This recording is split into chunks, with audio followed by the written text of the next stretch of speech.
ئەم پیاوە نیشتیمان پەروەرە ناسراوە بە زاهیری کەریمە ڕەش، ئەو لە خەمی هەژاران و خاوەن پێداویستیە تایبەتیەکان و ژینگە دۆست و نیشتیمان پەروەرەکاندایە. من ناوم زاهرە،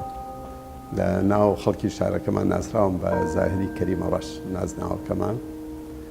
لە دایکبووی ساڵی 1953 لە گەڕێکی سابونکەران مەرحەلەی ئەعدادیم لە ئەعدادی سلەیمانی تەواو کردو کە یەکێکە لە مەکتەبە دێرینەکانی شاری سلەیمانی. دواییتر من دەرچووی کولی شۆڕتەی عراقیم دەورەی 28.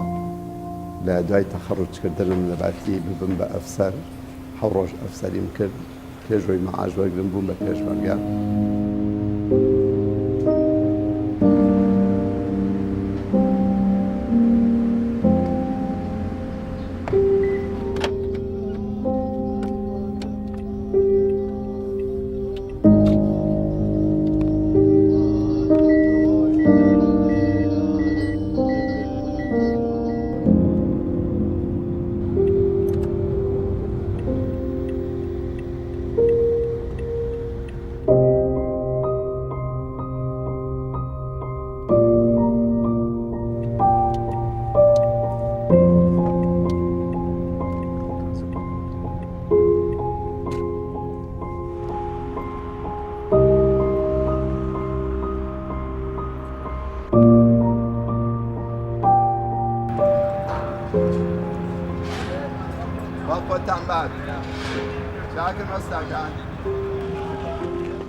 دوای گەڕانەوەم لە شاق و لە پێشمەرگایەتی سەر لە نوێ تەقدیمم کردەوە بۆ جامعە و لە جامعەی مستەنسیرە لە کولەی دارەسات وەرگیرام و دوای تەواوکردن لە تەلەبە تەفەوقەکان بووم لەبەرەوە کرام بە مدەرس مساعد لە مەحەدی فەنی سلەیمانی. بەڵام کاتێک لە ساڵی 80 حکومەت مەحەدی ڕاپێچ کرد بەرەو جنوبی عراق و بەرەو بەغا، من تاکە مامۆستام کە ملکەتی فەرمانەکە نەبووم و ئیستیقالەم ما و وازم لە کار و وەزیفەکەم هێنا. مانای من دوو کولیەم تەواو کرد، بەڵام نەبووم بە ساحەبی وەزیفە، هەر جاری بە جۆرێ پێشکەشی نیشتیمان و نەتەوەکەم کرد. یەکەمیان بووم بە پێشمەرگە، دووهەمیشیان نەمیست ملکەتی فەرمانی بەعز بم و بچمە بەغا و خزمەتی تەلەبەی غەیری کوردکەم. لەبەرەوە من نەڕۆشتم و هاتمە ناو بوار و ژیانی کاسپیەوە و لەو کاتەوە بە پێی بوارەکانی زڕوف و زەمن و گونجاوی من کاری جۆرا و جۆرم کردەوە و هەمیشە ڕەچاوم کردو کە کارەکەم سوود بەخش بێت بۆ نیشتیمان و نەتەوەکەم وەکو سوود بەخشە بۆ خۆم. و پلەی یەکەم و دائیمەن ئەفزەڵێتم ماوە بە نەتەوەکەم پێش خۆم، چونکە خۆم تاکێکم بە پەتاتەیەکەژی.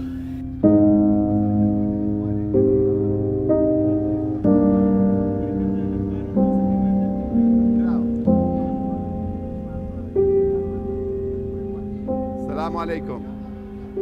ممنونم. ليشتان صاحبي يا اخوان.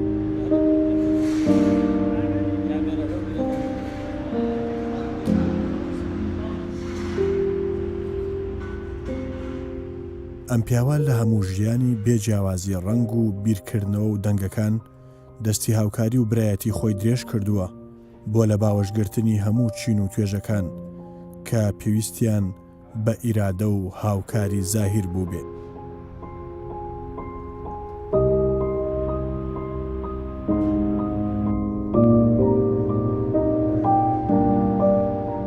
لەم ساڵانە کە قەیران هەیە و خەڵک شەکوای بێمەعاشی هەیە و کەمپارەی و کەم دەرامەتی، من لەگەڵ هاوڕەیەکم بە ناوی حەمەغەریب تەگەرانی کە کۆمپانیای حەمەغەریبی هەیە و ئەوی شەر دەرچوویەکی زانکۆی بەغایە، ئێمە بیرۆکەیەکمان هەبوو بۆ ئەوی بتوانین خزمەتی ئەم نیشتیمانە بکەین بە بارێکی کە لەم ڕۆیە. هاتین لاسایی مامۆستا کەریمی عەلەکەمان کرد لە ڕۆژی گرانیە، مەخزەنێک و بۆنگایەکی هەبوو کە پڕبوو لە دانەوێڵە و خواردن و شت کە ئەیتوانی لەو ڕۆژی نەبوونیانەیە سیارەکەی دەقات بەرزکاتەوە، ئەو بە پێچەوانەوە ڕەفتاری کرد. هات ئەو شتانی کە هەی بوو بەخشیەوە بەسەر ئەو خێزانانی کە زۆر نەدار بوون کە نەیانتوانی خۆیان بژێنن و کەریمی عەلەکە بەو شێوەیە سوودی وەرگرت لەوەی کە تاکو ئێستا من و تۆ ناوێ بین. ئێمە لەم بیرۆکەوە هاتین لاسایی مامۆستا کەریمی عەلەکەمان کرد، ئەویش بە دروستکردنی بازاڕێک لەسەر ڕووبەری 12000 مەتر مربع کە بریتێ لە 170 دوکان لە گەڕێکی ئازادی سلەیمانی لەسەر 30 مەترێکە. ئەمە پێڵێن 30 مەتری ئازادی لای مزگەوتی هەنجیرەکە. ئەم پرۆژەیە بۆیە دروستکراوە بۆ ئەوەی هاوکاری خەڵک بین دوکانار دوکانی دەستکەیە بە سعری هەرزان بەبێ سەرقفڵانە و ماوەی 2 ساڵ 24 مان کرێ لە کەس ناسەنین بۆی ئەو دوکانارانە خۆیان ڕێگی خۆیان داکوتن و ئەوان دەستی یارمەتی و خزمەت بگەێنە باقی چینەکانی گەل. خەمی قوڵی ئەم پیاوە سربەخۆیی و یەکگرتن و خزمەتکردنە بە خەڵکی هەژار و لە باوەشگرتنی ئەوانەی پێویستیان بە زاهیر و نمونەی وەک ئەوە.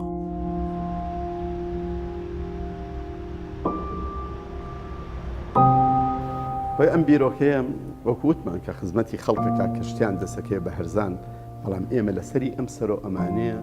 هەلی کار بڕەخسێنی بۆ ئەو کەسانی بۆیان نەڕەخساوە، بۆ ئەو کەسانی لەبەر گرانی دوکان و پارە و سەرقفڵانە و نەبوونی ئەمان و هەژاری ئەمان نەیانتوانێت ئەو شتە تەحقیقکار لەم کاری ئێمە بۆی بەجێ بێت. زۆر کەس مەسەلەن شاگردە لای دوکانارێک ماوەی 20 ساڵە یا 10 ساڵە زۆر زانایە، زۆر شارەزای ئیشەکەیە، ڕەنگە زۆر زیاتر لە ساحب دوکانەکە خۆی، بەڵام ئەم هەر بە هەژاری ئەمێنێتەوە هەر مەعاشخۆری لای کابرای دوکانارە لەبەر ئەوەی کە ناتوانێت دوکانی بۆ خۆی کڕە و لەو جیابێتەوە، لەبەرەوە بێمیشە لەژێ سەبەری ئەوە ژیابێت و هەمیشە مەعاشخۆر بێ، هەمیشە کەمێکی بەرکەوێ لە زۆرێک. ئێمە لەم کاتەیە هەل بۆ ئەو کەسانە ئەڕەخسێنین ئەڵێن وەرە تۆ وەرە دەرێت لەو ژێر ناوی بنم ستەم و زڵم ڕەنگە قڕز بێ وای ناونانێم، ئەڵێن وەرە دەرێ لەژێ سێبەری ئەو دۆستەی کە تا ئێستا تۆ کارێ بۆ کردو و یارمەتی یەکتریتان ناوە، چونکە تۆش مافە هەیە کە هەنگاو بنی لە ژیان تا تۆ بۆ هەیە نەک هەنگاو بنی مافە هەیە لە پڕ بازێ بی لە ژیان تا، چونکە ئین الله یەرزەق من یەشاء بغەیری حساب. وەرە ئەمڕۆ هەلێکی ڕەخساو هەیە جەنابە ئەمڕۆ ئەتوانی سربەست و دەرباز بیت لەو کاری کە فێری بوویت و بە جوانی ئەیزانی، وەرە دوکانێکی بێسەرقفڵانە وەرگرە، وەرە دوکانێکی بێکرێ وەرگرە بە خۆبەخشی لەلایەن من و کاک حەمەغەری بۆ پێشکەشی تۆ نیشتیمانیەکەین، وەرن با هاوکار بین و تۆش سەرەتای ژیانێکی تازە بە خۆت دامەزرێنە. کاک فەرمان بەخێر بێت. چۆنی سیاڕێ هاتووی بە سەیری دوکانەکەم؟ هاتم سەردانکی دوکانەکەم ئینشاءالله ئینشاءالله بەتەمانەمەشی بینم کە ڕووی لە تەواوبوونە، هەروە بینم کە وجودی ئیشی تایە ڕێکی و بە جوانی ئینشاءالله کەفتانی دۆستین کاتێمەش تەستێمی کەین و هەندێک ئینشاءالله پیرۆزتان بێ، پیرۆزتان بێ و ئەش بینم تەواوبووی شتێکتان نەماوە ئێوە ڕەنگە ئەم دوکانی جەنابەت تەنها پاکردنەوەی ما بێت پیرۆز و ئینشاءالله ئێوەش پەیامەکەتان وەکو ئێمە بە خۆڕایی ئەمان بە ئێوە خزمەتانکردن، ئێوەشتانە خزمەتی خەڵکی پێ بکەن، بازاڕێکی هەرزان دروستکەن. ئەڵەم تۆ خۆ ناو پەیمانم پەیمانێکی وابن کە ئینشاءالله لێرەوە هەرزانی بۆ وڵات دروستکەن.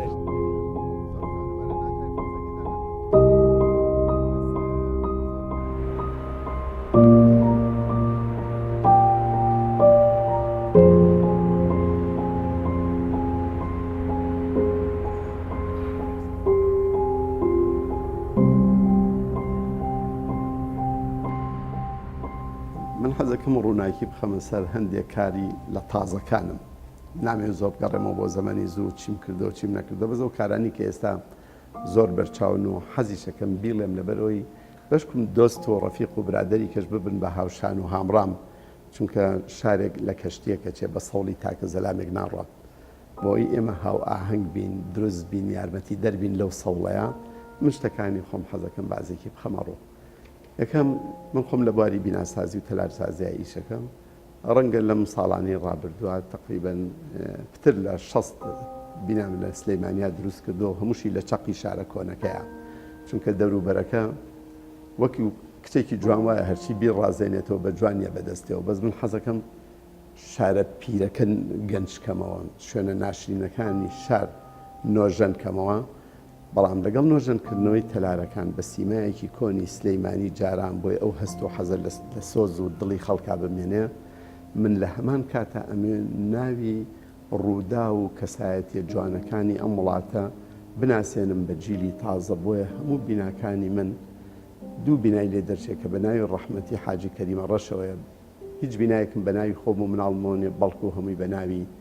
ڕووداوە کوردیەکانە، بۆی هەمیشە لە بەرچاو بن، بۆی هەمیشە بیرمان بن، یا بە ناوی کەسایەتی جوانەکانن کە ئەمە پێیان سەربەرزین. ئەوی من لە کاکزاهیرم دیوە بەڕاستی ئینسانێکی هەتا بڵی دڵسۆزە بەرامبەر بە هاوڕێکانی بەرامبەر بە نیشتیمانەکەی هەموو هەوڵ و توانای خۆی خستۆتە ئەوە کە خزمەتی ئەم شارە بکە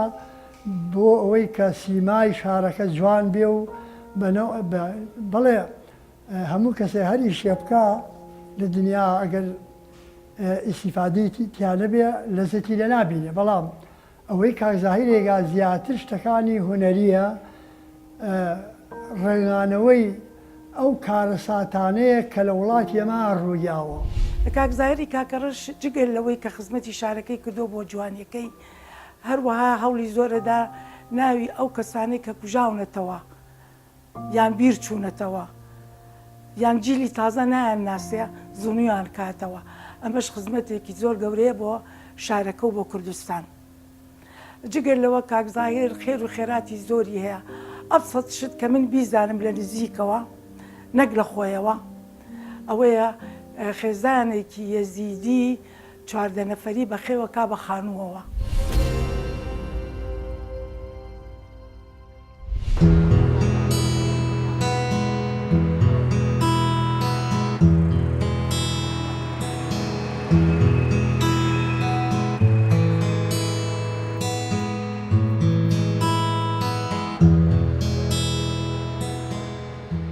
دائما لە کارەکانمە هەوڵەکەم ئەوە بووە کە کارەکانم سوودبەخت بێ و شوێن دەستم دیار بێ، ینی حەزم لەوە نەبوو کە بیر کەمەوە ئیش بۆ تاکە باڵی خۆم بکەم، چونکە من تاکێکم لە کۆمەڵ وەختێ من ئەتوانم پیاوێکی جوان بم، ئینسانێکی جوان بم کە بەشێکم لە کۆمەڵێکی جوان. ئینسان لە ژیانیا لە تاکە گوڵێکە چێ لە باخێکە باخێک بە تاکە گوڵێک دروست نابێت، لەبەرەوە دای من هەوڵێ من بۆ لە باخێکی ڕازاوایە بژی کابۆ هەموو هەنگاوێکم زیاتر بۆ ئەوە بۆ باخەکە ڕازاوەکەم بۆی منیش بە قەشەنگی و بە جوانی تا دەرکەم و تا دیاری بم.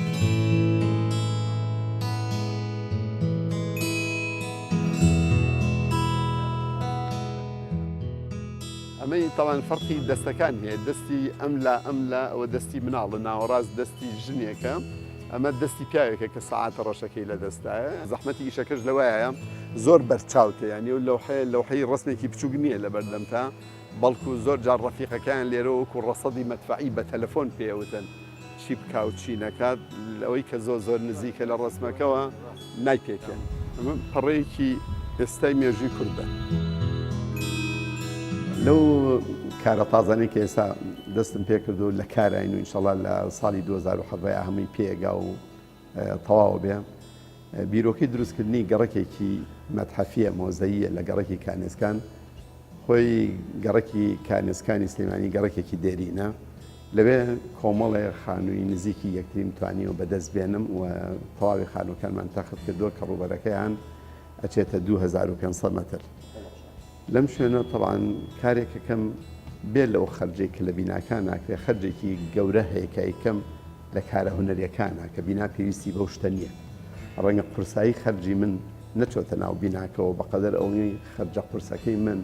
خۆبەخشیانە ئەیکەم ئەچێتە کاری ئەو تابلۆ و ئیشە هونەریانەی کە لەسەر دەستی هونەرمەندەکان یەتە دی کە بریتە لە 6 نەحت بۆ خەڵکی جوانی شاری سلەیمانی و کورد کە ئەمانە لە بواری جیاجایە خزمەتی ئەم نیشتیمانیان کردووە لە ژنان و لە پیاوان. ئامانج لەم ئیشە بۆ ئەویان یەکەم بەرزخواندنی ڕۆڵی ئەو کەسانە کە چەند توانیانە خزمەتی ئەم نیشتیمانە جوانی ئێمە بکەین و لە خەڵک بگەێنم کە ئەم ژیانە لە خۆیەوە قاچک دوومەڵانێک نییە بە هەورە تریشقەیەک پیا بوو بێ، بەڵکو خەڵکانێکی زۆر جەنگاون پێوەی هیلاگوین بە قەڵەمیان بە زاناییان بە عیلمیان بە فەنیان بە هونەریان. ئەو خەڵکانە لەوێ تەسبیتەکردن لە ڕووی بیناکەیە و ژمارەیان 6 تابلۆیە 6 نەحتە.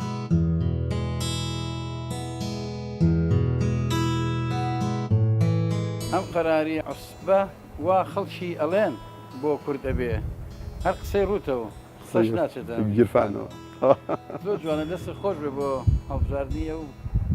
ئەمە قەسیدەی ئەحمەد مختار جافە هەفتا ساڵ لەمەوە پێشوتێتی بەس جەنابەت کە زیاد سەیریەکەیت ئەڵی دوێنێ شەو نووسراوەتەوە بۆ حاڵی ئەمڕۆی کورد جا زۆر مەبەستمەکەم ئەم داناو بۆی بڵێم ئێمە بۆ هیچ تەتەور ناکەین بۆ پێش ناکەین بۆ لە شوێنی خۆمانە چەقمان بەستووە هەموو خەمە کۆنەکانمان خەمی ئەم ڕۆژمانە. ئەو لە ڕێگەی بەشێک لە کارەکانیەوە هەوڵی نەخشاندن و وێناکردنی ئەو کەسانەدات کە دەستیان لە گەشەکردن و ئازادکردن و پاراستنی کوردستاندا هەبووە بە تابلۆ و لەسەر دیوارەکان و شاخەکان دایان نەخشێنێ. هەڵبژاردننی ئەم ناوەندە کە ناوەندی شارە گەڕێکی کاندستانێکە لە گەڕێک کۆن و دەرینەکانی شاری سلێمانی وە ئەو خانە کۆنانی تیاتی بە شێوەیەکی زۆر جوانتر کاکزایر بە دیزانێکی جوانتر نوێی کردوەوە بەڕاستی جێی دەستخۆشیەوە ئەمە شێتە چوارچێوەی ئەو کارە پیرۆز و جوانە نەتەوەیانەی کە سلێمانی ئێمە تەمەنامانەکە چەندین زاری کەریمە ڕەشمان هەبووە تاکو و ئەو سیما جوانی ئەم شارە هەیبووە بگەڕێنەوە بۆ ڕەسەنایەتی بۆ پاشی و بەراعەتی جاران. هەڵبەتە گرنگی ئەم کارە ناساندنی ئەو کەسایەتی و کەسایەتیانەیە بە نەوەی نوێی کوردستان. دیارە کۆی تێچووی کارەکە لەلایەن کاکزایر خۆیەوە سەرف دەکرا. نزیکەی 3 مانگ بۆ 4 مانگ ئێمە کارمان کرد لە ئیشۆنەریەکان.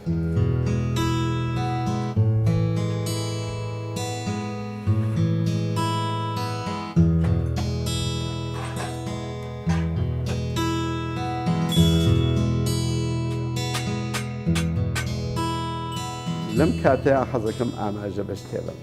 کاتێک کە باسی گوندشین و ڕۆڵ و دەوریانەکەم ئەم نیشتیمانە پێویستی بە هەوڵی هەر هەمومانە کەس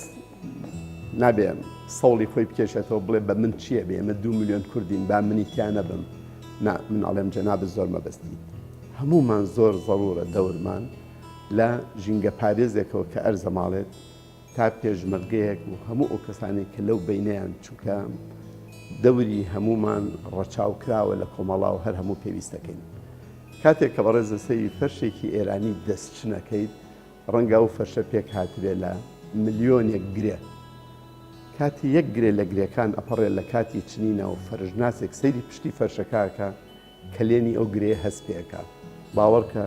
هەچ کەسێ دەستی بکێشێتەوە هەچ کەس سەوڵی خۆی لابە لە لێخوڕینی ئەم کەشتێ مەزنەی ئێمە و بۆ ئەو هەدەف و ئامانجە مەزنەی کە ئەمانەی بیگەینین شوێندەستی هەمومان دیارە من بم بۆ نێو بۆ جەناب تیباسەکەم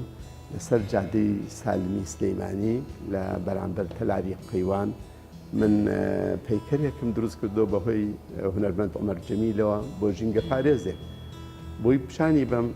ئێمە کەسی کەم ئەهمێت و بچووکمان نیە هەموو کەسێک گەورەیە بەڵام گەورەی بۆ ئینسان ئەو کەسێ ئەو ڕۆڵی پیس فێراوە هەرچێکە زۆر بە دڵسۆزی جێبەجێ کات.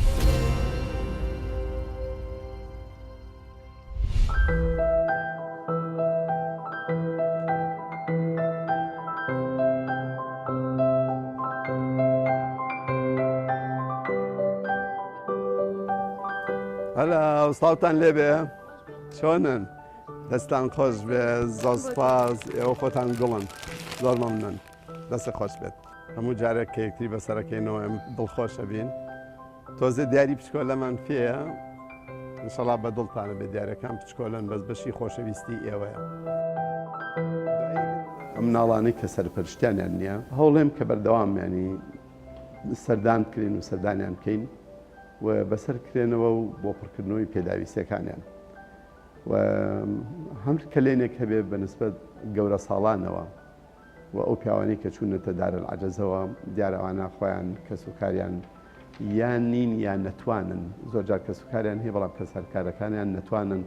لەبەرەوە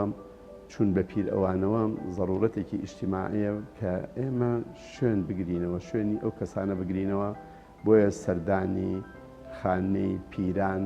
یەکێکە لە واجبەکان و لەو کارانەی کە حەزەکەم هەمیشە لە ئەستۆم بێ و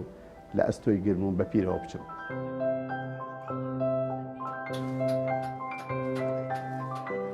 لە ژیانمان قەت حەزم نەکردووە تاکە هەوڵ بم بۆ خۆم هەوڵ بم ینی حەزم لە هەوڵی ئەنانێت نەبوو لەبەرەوە دایم بیرم کردەوە کەسانی کە لە دەور من سوودیان لێ وەرگرم و سوود بەخش بم بۆیان و سێبەریان بۆ بکەم و بە تاکید کاتێک کە تۆ ئەم کارە جێبەجێەکەی تۆ کارێکە بەرامبەر گەلەکەتێکی کە تۆ سوود ئەبەخشی بەو کەسانی کە هاوکارتن و ڕۆژانە لەگەڵ تەژینی یا لەبەر چاوتن و یا خەڵکێک کە تۆ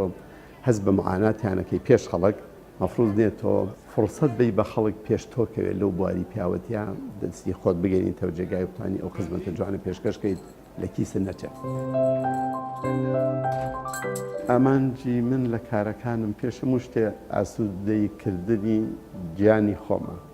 چونکە مادەم من فەردێکم لە ناو ئەم کۆمەڵەیە و من لەگەڵ ئەم کۆمەڵاژیم ئێمە بەیەکەوە شتین بەیەکەوە جوانین ناتوانم دابڕێم لە کۆمەڵەکەم.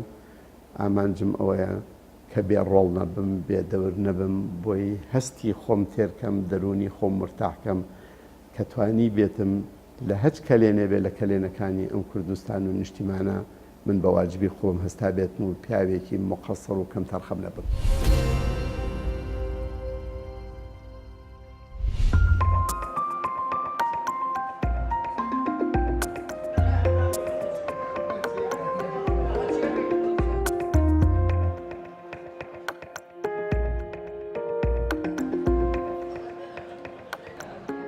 سڵاوتان لێبێت. پێشەم شتێ پێمان خۆش بوویەوە خۆتان کۆبووبوونەوە ئەمڕۆ بۆ نیوەڕۆخانەیەک ویسپان بیکەین بۆ مفاجە ئێمەش بینە خزمەتان وا بڕیار بوو لە وەختا بین نانیشتان لەگەڵ بکەین بەسدار بوو شانسمان نەبوو لە نان خواردنەکە. ئینشەڵا بۆ ڕۆژێکی کە ئێوە نانێک قەرزارن ئینەوە ئینشەڵا بەخۆشی بتان بینین. فەرموون برایانی تەلاسیما من لە پەیوەندیکی خۆشام لەگەڵیان بەڕێزێکیان هەیە کە لەوێ پیاوێکی زۆر ڕێک و پێک و ئیداریە بناوی کاکۆچەر زۆر جەر پەیوەندیەکەین هەنێ جار کە کار و پێویستیانە بێت من خۆم کاکۆچەرم ڕاستپاردووە کە دەگمان بگاتە یەکتری بۆ ئەوی هاو ئاهەنگ بین لەوەی بوارێک بڕەخسێنین بۆ خزمەتکردنیان و دای من خزمەتیان بکەین و خافڵ نەبم لێیان. کاکەڕەوا لە کۆلی پێنجی کولێ توڵە ماشەڵڵا لێبێت. ڕقمی تەلەفۆنەکەی من بزانە تەلەفۆنم بۆ پێیشم پێێتە وەرە هاواهنگە بین و من زۆر ئیشم بە تۆیە. مەمنونم پیرۆز دەبێت دەست خۆش بێت ئینشەڵا یەکتری بینین. زۆر مەمنون دەستان خۆش بێت. ئێمەی نەخۆشانی تالاسیما پێویستمان بە هەموو کەسانێک کە ئەتوانن هاوکارمان بن لە نزیکەوە سپاسیانەکەین. ئەمانەوێ لە ئێش و ئازارمان تێ بگەن و خوێنمان پێبەخشن. ئێمە پێویستمان بە سۆز و خۆشەویستی ئێوەیە. ئێمە بەشێکین لە کۆمەلگا. ئێمە سپاسی هەموو ئەو کەساناکەین کە هاوکاریمانەکەن و چاویان لە ئێمەیە. کارێکی کە لە کارەکان کە نزیک بەوەیە و پێویستە کاباسی کەم و ئێستا لە کارام ئەویش پرۆژەی مۆنەمنتێکی تری گەورەیە لە سەرگەڵوو کە لەسەر ڕووبەری 10,000 مەتر دووجا خەریکی دروستکردنیم 2 ساڵ زیاترە کە خەریکی ئەم کارم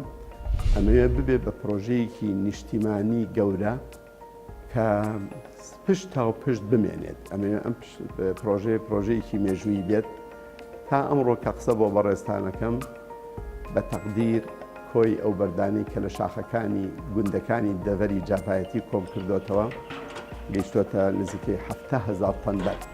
خەڵکم دۆزیۆتەوە کە بتوانێ هەڵکۆڵین بکا لەسەر بەردەکان بۆی ئەم پرۆژێ ببێ بە کتێبێکی نووسراوە لەسەر بەر نە جەنگیزخان و نەهۆلاکۆ و نە سەدام حوسێن نەتوانن بیژاکێنن. لێرەیە ناوی ئەو خەڵکە جوانانە ئینشەڵا تۆمارەکەین کە خزمەتی کوردستانیان کردووە بە دڵسۆزی نایبەستینەوە بە شاری سلەیمانیەوە چونکە ئەمەوێ ئەم شتە نیشتیمانی بێت ئەیبەستمەوە بە هەموو کوردستان.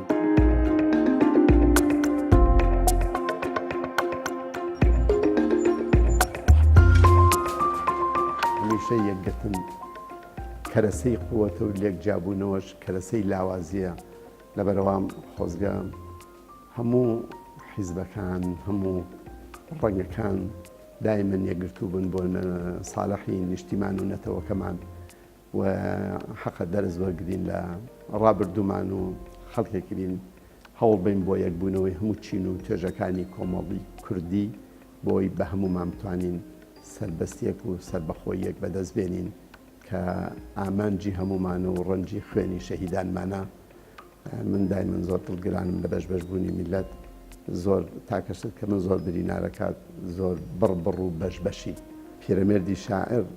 سێ بەیتی هەیە من زۆر جا بۆ برادەرانی دووبارە کەمەوە ئەفەرموێت ئەگەر گژ لایە نەکەونە غیرەت نەکەونە فریای وڵات و میلەت لەم گێژە گێژەی ئێستا ڕزگارمان نابێ مەلەی پێدەوێ بە هاوار نابێ ئەمە ڕاستیە گەڕ ڕاستێ ئەوێ کە دیوار ڕووخا بانیش ئەکەوێ ئێمەی میلەت دیوارین ئەبێت سەرکردەکان زۆر ئێمە بپارێزن بۆی خۆیان بمێنن چکە پیرەمێردی شاعرە فەرمێ کە دیوار ڕووخا ئەتربان خۆی بەسەرەوە ناگرێت لەبەرەوە ئێمە بێ سەرکردەکانمان خۆش بێت ئەبێ سەرکردەکانیش ئێمەیان زۆر خۆش بێ بۆی بتوانین ئەم کوردستانە جوانە بپارێزین و نێڵین ئەم بەرهەمانی بەدەستمان هێناوە لەدەست بچێت خۆبەخشێک وەک پێشمەرگەیەکی نەناسرا و خۆ دەرنەخەر خۆ نەویست و بەڕاستی ئەو جۆرە کەسانە لە کۆمەڵا زۆر دەگمەنن خۆی ئەوە بەهرەیە ئەگەر خوا بیا بە ئینسان ئەو بارەی هەبێ و ئەو مەرجانەی تیابێ بەڵام بەڕاستی شتێکی زۆر ئاسان نییە دروستبوونی ئەو جۆرە کەسانە ئاسان نییە جا کاک زاهیر بەڕاستی تا ئێستا یەکێکە لەوانەیە کە بە پەنجەی دەست یعنی کەمتریش ئەژمێرێت کەم کەسی وا هەیە تەمەند درێژ بێ و بە هیوام سەرکەوتوو بێ لە کارەکە خەڵاتی بەرنامەی سەربازی ون لە دەستگای کوردستان 24 بۆ بەڕێز کاک زاهیر کەریمە ڕەش کە زۆر بە شایستەی ئەزانم و یەکێکە لەو کەسە کەمانەی کە لەم زمانەی ئێمە ئێستا ئێمە ینی کاری زۆر گەورە و خزمەتی زۆر گەورەی مێژوو کەلتور و کەلەپوری لە شاری پیرۆزی سلێمانیا کردووە. سپاس.